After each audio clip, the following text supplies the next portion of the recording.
Good morning, Malcolm. Here we are, Statler and Waldorf again from the Muppets, the old guys, etc., etc. Okay.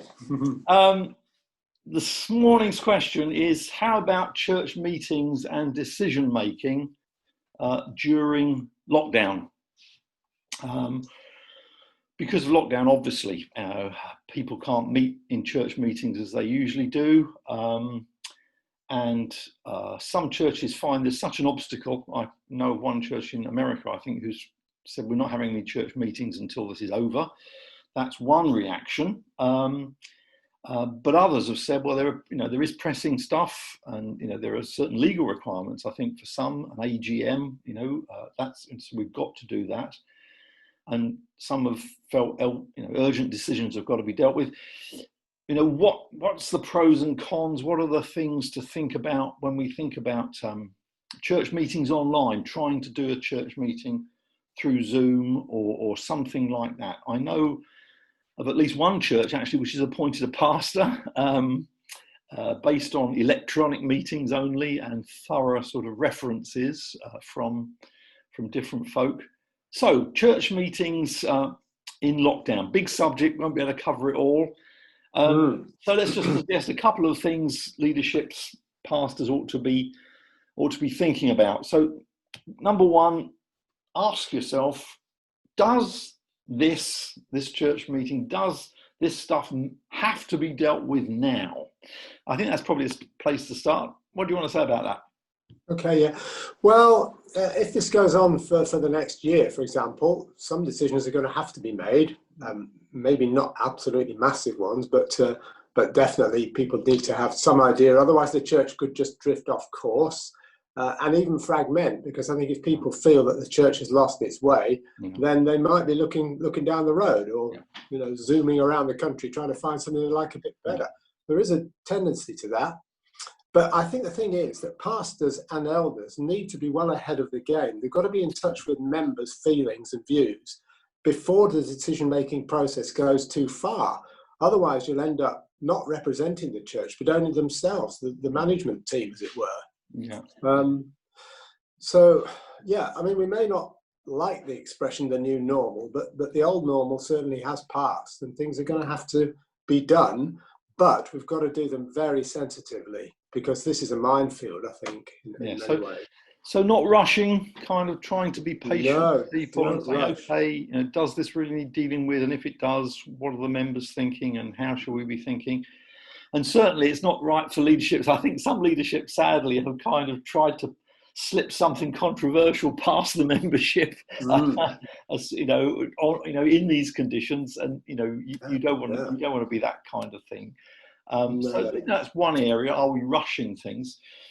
And secondly, how are you going to set up an online church meeting which is really helpful for everyone? How are you going to set this up? That's a question.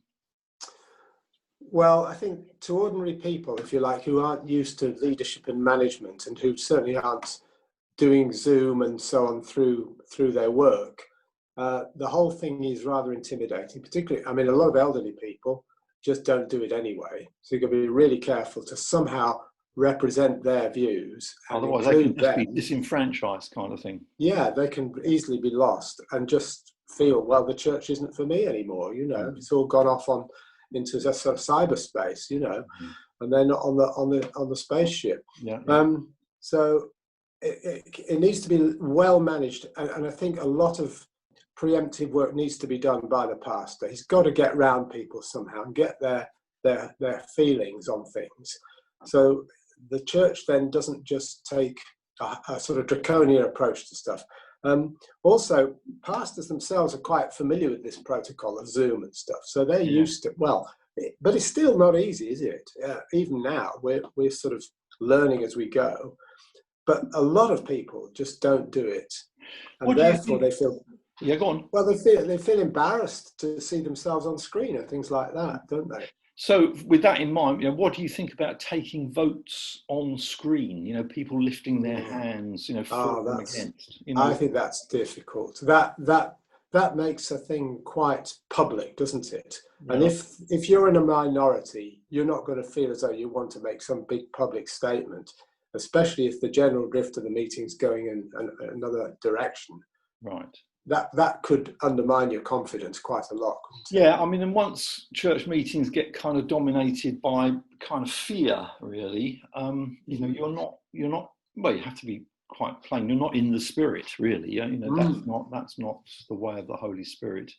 So, what do you think about perhaps discussions of church meetings online, but votes by email or something like that? I think that would be better. That would be better. Yes, because I think that the process of voting anyway should be handled very sensitively, especially if there are a minority who have the right to be heard, yeah, but who clearly are a minority. I mean, I know on Zoom there are sort of applications whereby you can do this stuff, you know, electronically on Zoom, and you know, and there's a little application for sort of voting, but I think a lot of people, that's going to be, again, going to be beyond quite a lot of folk, and it's a difficult one, isn't it? Perhaps email is a little bit more open. Yeah, definitely. I'd say go down that road if you've got to have a vote at all. But votes shouldn't be that frequent in church life anyway, should they? Really? Consensus is the way. Yes, indeed. You know. Okay, yeah, I see that kind of thing. So perhaps online meetings should be taken more slowly, perhaps a shorter agenda. Definitely. Anything like church discipline matters as well should definitely be done very well, probably not online. I think it's better to hold over. We don't know how long this is going to go. I mean, those things can be urgent though, can't they? Well, they can be urgent, but they've got to be done in a way that isn't just bullying people out of a church, you know. Yeah. Okay. So you know, it's not an easy one for pastors. I don't envy pastors having to deal with this. So kind of by way of kind of summing up, you don't want to come from the meeting sort of having kind of pushed through a proposal, you know, and got it through, but you know that there's a lot of people, you know, unhappy. That's going to be really sowing seeds for problems probably through this situation. You want to be much more kind of calm and measured. Go on. Yeah. I think also the way that the church leaders meet together sort of in secret can be compounded by all this, can't it? When people aren't meeting face to face in their normal weekly gatherings, the gulf between the leadership and the rank and file can even become even wider, can't it? So you've got to work to overcome, you know, to make that transparency that should definitely. Otherwise, you have a sort of KGB factory emerging. Well, you know what I mean.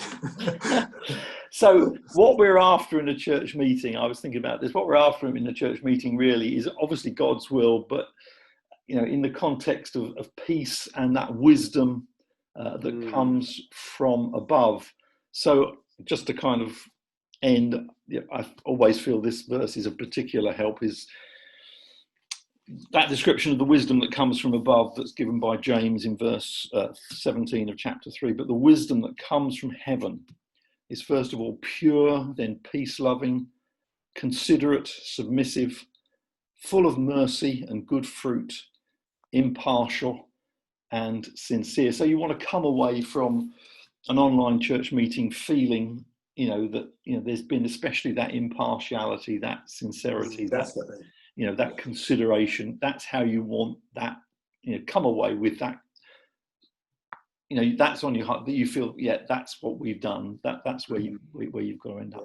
Yes. Okay, we've only scratched the surface with this. It's a big one, but thanks for talking to us about it, Malcolm. God bless. Bye.